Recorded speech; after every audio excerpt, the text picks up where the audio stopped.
ఆదాయం పెరగాలి, సంపద సృష్టించాలి, దానికి కూడా దోహదం చేస్తానని చెప్పాను.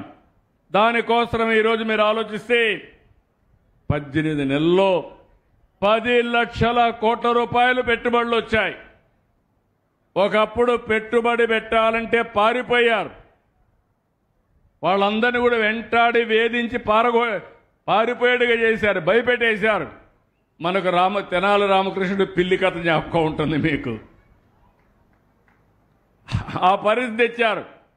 ఈరోజు మళ్ళీ నేను వచ్చిన తర్వాత ఒక నమ్మకం కలిగించాం, ఒక భరోసా ఇచ్చాం.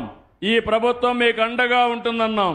దేనికోసం అంటే నా కోసరం కాదు, నా బిడ్డల కోసం, ఈ రాష్ట్రంలో ఉండే ప్రజలకు ఉద్యోగాలు రావాలి, పిల్లలకు ఉద్యోగాలు రావాలి. అది రావాలంటే పెట్టుబడులు రావాలని చెప్పాం. రేపు ఎల్లుండి మళ్ళీ 3 రోజులు విశాఖపట్నంలో పార్ట్నర్షిప్ సబ్మిట్ ఉంది. ఇంకొక 10 లక్షల కోట్ల రూపాయలకి ఎంఓయూలు చేస్తున్నాం. అంటే మొత్తం కలిసి 20 లక్షల కోట్ల రూపాయలు, 21 లక్షల మందికి ఉద్యోగాలు తెప్పించే బాధ్యత మాది. ఎప్పుడన్నా విన్నారా మీరు? వైఎస్ఆర్ కాంగ్రెస్ పార్టీలో ఎప్పుడైనా ఉద్యోగం మాట విన్నారా మీరు అడుగుతున్నా? పెట్టుబడులు వచ్చాయని మిమ్మల్ని అడుగుతున్నా. అది అప్పటికి ఇప్పటికి వ్యత్యాసం. ఇది 2 ఏళ్లలో ఇది వస్తాయి, ఆ తర్వాత ఇంకా వస్తాయి. ఆకాశమే హద్దుగా ముందుకు పోతామని చెప్పి కూడా నేను మీకు తెలియజేస్తున్నా. నిన్నే నేను ఓపెన్ చేసింది, రాయచోటిలో కూడా పరిశ్రమలు రావాలి. ఒక సోలారే కాదు, అనేక పరిశ్రమలు రావాలి. ఇక్కడ చదువుకున్న పిల్లలు ఇక్కడే ఉద్యోగం చేసే పరిస్థితి రావాలి. ఇక్కడే నాకు ఒక స్ఫూర్తినిచ్చారు. లాస్ట్ టైం వచ్చినప్పుడు ఎన్నికలైన తర్వాత నేను వస్తే ఆ ఊర్లో కొంతమంది వచ్చి మేమంతా వర్క్ ఫ్రమ్ హోమ్ పనిచేస్తున్నాం అని వాళ్ళందరూ చెప్తే, ఈరోజు వర్క్ ఫ్రమ్ హోమ్కి ఒక పాలసీ తీసుకొచ్చా. దాని ప్రకారం దర్జాగా మీరు ఇంట్లో కూర్చొని ప్రపంచంలో ఏ కంపెనీకి కావాలంటే ఆ కంపెనీకి పనిచేసేట్టుగా ఒక కొత్త పాలసీ తీసుకొచ్చాను. ఆ రోజు నాకు చెప్పిన మాటలు నా మైండ్లో ఇంకా పనిచేస్తున్నాయి.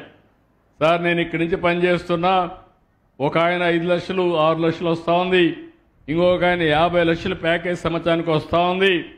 కానీ ఒక 6 గంటలు ఈ పని చేసి మళ్ళా నేను హార్టికల్చర్ పంట పెట్టి అది కూడా చూసుకుంటున్నాను, మా తల్లిదండ్రులను ఇక్కడి నుంచే చూసుకుంటానని చెప్పిన రోజులు నాకు జ్ఞాపకం ఉన్నాయి ఆ రోజు. అందుకే కొత్తగా ఈ పాలసీ ప్రకారం ఎంత టైం అయినా ఇంట్లోనే కూర్చుంటే మెషిన్తో బోరు కొడుతుందని మండల హెడ్ క్వార్టర్లు వర్క్ స్టేషన్లు పెట్టి వారానికి 10 రోజులు అక్కడికి పోయి అక్కడ స్కిల్ డెవలప్మెంట్ కూడా నేర్చుకొని సోషల్ లైఫ్ కూడా ఉంటుంది. 10 మందితో కలిస్తే మళ్ళా మెషిన్తో ఎంచోపైన పనిచేస్తే పిచ్చి పడుతుంది కాబట్టి మనుషులతో కలిసి పనిచేసే అవకాశం కూడా కల్పిస్తున్నా. అంటే ఏ ఊరికి ఆ ఊరిలోనే ఉద్యోగాలు కల్పించాలని, ఏ మండలానికి ఆ మండలంలోనే ఉద్యోగాలు కల్పించాలని అలాంటి వాతావరణాన్ని తీసుకొస్తున్నాం. ఒకప్పుడు మీరు చూశారు అన్ని రోడ్లు ఏం తమ్ముళ్ళు, అంటే ఏ ఊరికి ఆ ఊరిలోనే ఎక్కడ చూసినా గుంతలే, ఏ రోడ్డు చూసినా గోతులే. మళ్ళీ నాకు చాలా కష్టమైంది. అవన్నీ పూడిస్తే మళ్ళా వర్షాలు పడ్డాయి, మళ్ళా కొంత డ్యామేజ్ అయింది. కూడా ఆమె ఇస్తున్నా, నిన్నే ఆదేశాలు ఇచ్చా, 500 కోట్లు రిలీజ్ చేసి అన్ని రోడ్లు ప్రారంభించమన్నా బ్రహ్మాండమైన రోడ్లుగా తయారు చేసే బాధ్యత ఈ ప్రభుత్వాన్ని.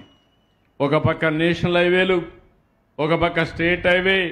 ఇక్కడే మా జనార్దన్ రెడ్డి ఉన్నాడు, పార్ట్ హోల్ ఉంటే మాత్రం ఆయన పని మాత్రం చాలా కష్టం. ఆ మాట చెప్తున్నా, డబ్బులు కావాలంటే ఏం చేస్తాం, కానీ ఎక్కడ కూడా పార్ట్ హోల్స్ లేకుండా రోడ్లు మెయింటైన్ చేసే బాధ్యత మా జనార్దన్ రెడ్డి గారు చూస్తారని చెప్పి కూడా నేను మీకు తెలియజేస్తున్నా.